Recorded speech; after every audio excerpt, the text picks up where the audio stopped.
Bonjour, bienvenue dans la formation Le mode survie. Dans cette formation, je vais tenter de vous faire comprendre l'état psychologique du chien perdu avec 10 questions qui nous sont régulièrement soulevées par les maîtres qui perdent leur chien. Bonne formation. La première question que je vais tenter de répondre, c'est qu'est-ce que le mode survie?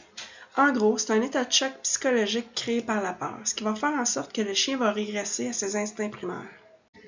Pourquoi le chien tombe-t-il en mode survie? Le stress, le peur va faire augmenter le taux d'adrénaline et de cortisol, ce qui va expliquer l'état de confusion. C'est vraiment comparable à un humain qui a un accident d'auto, puis qu'après va se faire poser des questions de routine telles que quelle est votre date d'anniversaire. La personne a de la difficulté à répondre parce que son état est confus, suite à une montée d'adrénaline qui va venir troubler le chimique au cerveau. Quand le chien perd ses repères, il va vraiment prendre conscience aussi qu'il dépend de lui-même pour sa survie, donc pour se protéger et se nourrir. Si un chien, exemple, après la première nuit à dormir en nature, quand il a l'habitude de dormir dans le confort de sa maison, puis là, il a vraiment perdu ses repères, là, il entend des bruits, il est apeuré, il n'ose pas bouger, des choses dans lesquelles il n'a jamais vraiment vécu, ce qui va faire vraiment, encore une fois, monter le taux de cortisol. Donc, c'est tous ces petits facteurs-là qui vont venir troubler son état d'esprit. Est-ce que tous les chiens se retrouvent en mode survie lorsqu'ils fuguent? Certains maîtres ont de la difficulté à le croire, mais la réponse est oui. Certains vont l'être dès la première minute, d'autres, ça va prendre quelques heures, voire quelques jours. Mais tôt ou tard, tous les chiens tombent en mode survie. On verra dans les fiches à venir qu'est-ce qui va influencer la vitesse à laquelle ils vont être en mode survie. Qu'est-ce qui influence la rapidité à se retrouver dans cet état? Un des premiers facteurs va être la cause de la fuite. C'est sûr qu'un chien qui s'enfuit suite à avoir eu peur d'un feu d'artifice, contrairement à un chien qui va s'enfuir parce que la porte était entrouverte, la rapidité de se retrouver en mode survie ne sera pas la même effectivement. Il y a aussi un autre des facteurs qui va être le comportement des humains qui va croiser. Ça, c'est un facteur à laquelle on n'a pas de contrôle.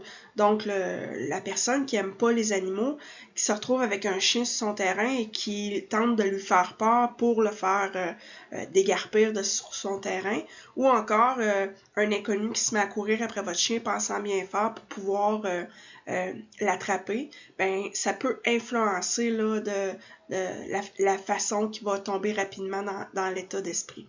Il va y avoir aussi le niveau d'anxiété du chien. Si un chien, à la base, est très anxieux, a peur de tout, il y a des fortes chances qu'aussitôt qu'il se perd, il va tomber immédiatement en mode survie, contrairement au Joe Bontemps qui est pas du tout anxieux. Dépendamment des autres facteurs, ben ça se peut que ça prenne un petit peu plus de temps avant qu'il tombe en mode survie. L'autre facteur va être les situations traumatisantes qu'il va rencontrer. Donc, encore là, s'il se ramasse sur un terrain où est-ce qu'il y a un chien agressif, puis que votre chien, tu sais, vous me dites, des fois, les gens vont me dire, moi, mon chien aime tous les chiens, mais c'est pas tous les chiens qui aiment tous les chiens. Donc, si votre chien qui pense arriver face à un animal aimant et enjoué, puis qu'au contraire se faire savoir et attaquer, ou encore une fois, là, dans la nature, s'il croise des animaux qui pourraient l'effrayer, c'est des facteurs qui vont influencer la rapidité à se retrouver dans cet état. Comment un chien se comporte-t-il en mode survie? Ce qu'il faut comprendre, c'est que tout ce qu'on connaissait de notre chien en situation normale, il ne faut pas le prendre pour acquis lorsqu'il est perdu et qu'il se retrouve dans l'état d'esprit du mode survie. Il risque de fuir tous les humains, incluant ses propres maîtres. On verra dans une fiche future pourquoi et comment ça qu'il ne reconnaît plus ses propres maîtres, mais il faut aussi comprendre qu'il va éviter toute confrontation. Donc pour lui, une confrontation, c'est autant humaine qu'animale, parce que son but vraiment, là, c'est de se protéger. Donc à ce moment-là, il va devenir aussi rusé qu'un renard et aussi craintif qu'un lièvre. C'est la raison pour laquelle les lièvres survivent en nature, c'est qu'ils sont un petit peu plus méfiants, donc ils vont se camoufler mieux, ils vont se cacher pour survivre. Le renard est très rusé, va réussir malgré sa grandeur, qui est similaire à un chien, va réussir à se trouver à manger, etc., etc. Faut accepter que notre chien, même le plus douillet, a vraiment un instinct de survie en lui qui est inné. Il n'y a aucun chien qui va se laisser mourir. Donc, son seul but quotidien va devenir de survivre, là, dans le fond, de tout faire pour survivre, donc éviter toute confrontation et tenter de se nourrir. Pourquoi mon chien ne me reconnaîtrait pas? C'est la question qui est le plus difficile à accepter pour un maître qui perd son chien. La plupart des gens sont sceptiques, la plupart des gens ne connaissaient pas le mode survie. Donc, ils ont besoin d'être confrontés à la situation pour y croire. C'est-à-dire qu'ils vont se retrouver face à leur chien qui est à quelques pieds. Leur chien va avoir un regard complètement vide. Puis, lorsqu'ils vont venir pour bouger, pour l'appeler, le chien se retourne et s'enfuit. Là, à ce moment-là, je vous dirais que c'est le maître qui tombe en état de choc. Faut pas le prendre personnel, c'est pas parce que le chien n'aime pas son maître. Au contraire, c'est parce que lui-même est en état de choc. Donc, le chien devient vraiment méfiant de tout. C'est aussi, comme qu'on a vu précédemment, à cause de tous les inconnus qui vont avoir tenté de l'attraper ou de l'appeler, qui vont lui avoir fait peur. C'est important à ce stade-là de ne pas divulguer les signalements sur les réseaux sociaux pour ne pas attirer justement d'inconnus dans le secteur que le chien tente de s'approprier et de ne pas non plus divulguer le nom du chien sur les réseaux sociaux. Donc, on va maximiser les chances qu'il reconnaisse son maître lorsque son maître va l'appeler. Souvent, je donne comme exemple un enfant de 3 ans perdu dans un centre d'achat quand il y a plein d'inconnus, une cinquantaine d'inconnus qui se mettent à l'appeler. L'enfant de 3 ans comprend pas, il connaît pas ces gens-là, comprend pas pourquoi eux l'appellent. À travers la foule, il y a la mère qui l'appelle, mais à un moment donné, ça devient presque un répulsif là, de se faire appeler, ça devient épeurant. Donc, c'est quand même similaire comme situation.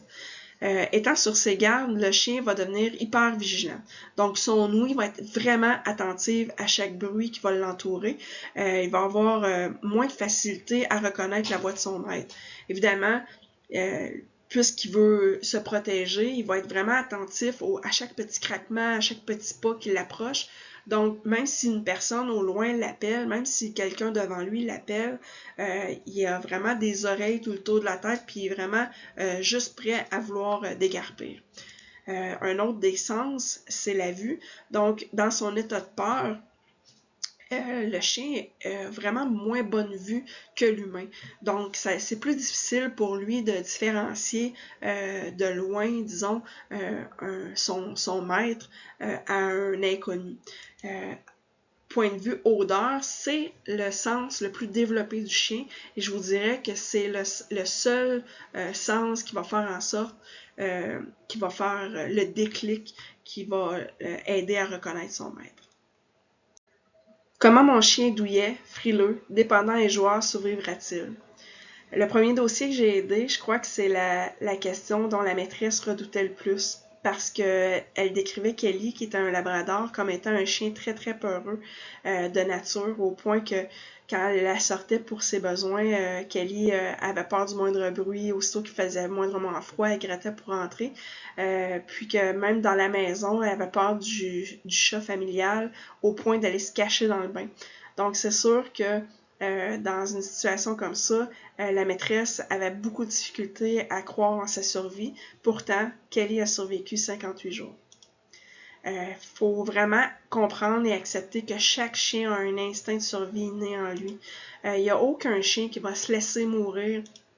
Puis que, comme chaque animal sauvage qui vont survivre quotidiennement aux dangers, aux intempéries, le chien peut aussi réussir. Tu sais, il y a des chiens qui sont de la même grosseur que des écureuils, que des lièvres, pourtant il y en a dans la nature. Même principe que le renard. Nous-mêmes, on va aller se promener ou se balader en forêt. Rarement, on va croiser des animaux de la faune. Pourtant, il y en a plein, mais ils nous entendent venir de loin, ils se cachent. C'est une des raisons d'ailleurs pourquoi que je ne recommande pas nécessairement de battu, puisque la plupart du temps, le chien va se cacher, va figer comme un lièvre, puis faudrait vraiment être plusieurs personnes pour avoir des chances de le croiser ou de le voir. Donc, sa mission quotidienne pour survivre va consister à fuir le danger, à se chercher à manger, puis à se trouver un territoire qui va répondre à ces deux critères-là. Dans le fond, aussitôt qu'il il va avoir trouvé un endroit où il n'y a pas de danger, il n'y a pas personne qui tente de l'attraper ou qui tente de le faire fuir, puis qu'en plus il trouve à manger, il y a des fortes chances qu'il y retourne et qu'il reste dans ce secteur-là. C'est ce qu'on cherche à faire quand on dit qu'on veut ancrer un chien. Comment peut-on capturer un chien en mode survie? C'est sûr qu'il n'y a pas mille et une façons de faire. Il y a pourtant plusieurs idées farfelues qui sont régulièrement soulevées. Je les explique d'ailleurs dans une autre formation, une à une, et j'explique pourquoi elles sont bonnes ou moins bonnes, selon notre expertise, nos expériences, les expériences des maîtres. Donc, je vous invite fortement à suivre cette formation-là. Mais en gros, il faut surtout éviter d'effrayer davantage le chien. Donc, il faut éviter d'essayer de l'attraper, de le pourchasser. C'est aussi en tentant une approche passive, tout en respectant son rythme. C'est quoi une approche passive? Encore là, dans une autre formation, je l'explique plus en détail, mais grosso modo, là, c'est d'y aller de façon très progressive, très en évitant vraiment toute confrontation, en évitant d'être agressant envers le chien. Donc, on respecte le rythme du chien. Si ça fonctionne pas, on ne pousse pas plus. C'est aussi en tentant de le leurrer avec des odeurs. Souvent, on va utiliser un leurre olfactif liquide pour faire un peu le même principe que le petit pousset, c'est-à-dire on lui fait un trajet pour qu'il suive l'odeur pour soit le guider vers la maison ou le guider jusqu'à un repère. Dans le fond, il faut comprendre qu'un chien perdu devient un chien errant. Le chien qui erre va sentir au sol à la recherche de nourriture. Donc, c'est vraiment comme ça qu'on réussit aussi à faire l'approche passive. C'est en le tentant avec de la nourriture. Mais surtout, dans le fond, c'est avec de l'équipement de capture spécialisé, puis une équipe expérimentée. Pourquoi une équipe expérimentée? Parce que dans le fond, on a vu régulièrement des gens emprunter ou aller même acheter des équipements de capture, des cache-trappes, même en mettre plusieurs sur un territoire. Ça fonctionnait pas, comprenaient pas pourquoi. Souvent, je vais donner comme exemple, c'est pas parce qu'on met une canne à pêche dans les mains de quelqu'un qui a jamais pêché, puis qu'on lui explique pas quelle leurre utiliser, quel appât utiliser, qu'il va ramener à souper, là, on s'entend. C'est le même principe de la chasse aussi. C'est pas parce qu'on a une carabine dans les mains qu'on va être un bon chasseur. Ça prend des techniques, ça prend de l'expérience, de l'expertise, et c'est ce qu'on a. C'est ce qu'on offre. Donc, l'équipement spécialisé, c'est une chose, mais l'expertise et les conseils, c'est vraiment ce qui est recommandé. Comment mon chien va-t-il réagir une fois capturé? Une des craintes que les maîtres ont quand ils ont bien compris que leur chien était régressé à leur instinct primaire, c'est la peur que le chien demeure à l'état sauvage. Donc, il n'y a pas de peur à avoir à ce niveau-là, puisque dès que le chien reconnaît son maître par l'odeur, lorsqu'il le sent, le chien en mode survie revient lui-même. Son état corporel va changer. Donc, le regard vide va revenir à lui, la queue va se mettre à branler, il peut même se mettre à pleurer de joie, il va même suivre au pas de peur de les perdre à nouveau. Donc, on voit dans la vidéo à côté là, une approche passive qui était tentée avec une maîtresse au sol. Le chien est super craintif, il approche par bout, puis vous allez voir, il va avoir un déclic très bientôt, puis il va s'en aller directement à elle. Là. On voit, là, il l'a reconnu, il l'a senti, vraiment, la queue se met à bouger, donc le chien redevient vraiment lui-même, là. En conclusion, voici des photos de chiens cachés en mode survie qui avaient figé comme des lièvres. C'est des dossiers que nous avons eus. Si les gens ont eu le temps de prendre les photos et de même appeler les maîtres qui sont venus tenter une approche passive, c'est parce qu'il y avait des affiches de distribuer dans le secteur. De là, l'importance de nos affiches. Nos affiches ont des consignes précises à respecter, c'est-à-dire que quand les gens voient les affiches, c'est écrit dessus de ne rien tenter, de ne pas rien faire d'autre que de téléphoner au maître. C'est ce qu'ils ont fait. Donc, en premier lieu, à gauche, en haut, on a un husky au Saguenay. La maîtresse s'est rendue sur place après plusieurs minutes d'attente là, de la passante. Puis, lorsqu'elle est arrivée, en quelques minutes, le chien a réussi à la sentir et la reconnaître. Ensuite de ça, nous avions aussi eu une teckel qui s'est retrouvée sur le terrain d'une dame qui est aujourd'hui bénévole pour nous. Cette dame-là a eu un petit peu plus de difficultés puisque c'était pas la maîtresse. Donc, ça a pris quand même une bonne heure à pouvoir tenter l'approche passive. En fait, ils se sont rendus compte que la petite teckel, qui avait pas beaucoup de signalement, était cachée dans la plate-bande sur le terrain, dans des trous de terrier de marmotte. Donc, c'est en passant le gazon par pur hasard qu'elle l'a aperçu. En bas à gauche, on a un berger allemand qui était bien dissimulé dans le feuillage. Au centre, on a un labrador ça faisait quand même plusieurs jours qui était perdu. On n'avait plus de signalement, pourtant c'était en plein cœur de Trois-Rivières. Le chien s'était ramassé à un endroit assez discret sur une compagnie de ferroviaire. C'est un ouvrier qui l'a vu par hasard. Les maîtres se sont déplacés puis ont tenté une approche passive qui a fonctionné. Puis en bas à gauche, c'était un grand Danois. De là, on peut voir, on peut comprendre que même si c'est un grand et gros chien, il peut complètement passer inaperçu. Encore une fois, ce chien-là était caché le long d'une piste cyclable en plein cœur de Le Bourgneuf, à Québec. Donc, pour dire, là, puis ça a pris 4 mois avant que ce chien-là soit récupéré, puisque le maître venait de l'adopter, donc même s'il a été tenté une approche passive, le chien ne le reconnaissant pas, avait poursuivi sa route et finalement a été capturé là, 4 mois plus tard à Valcartier.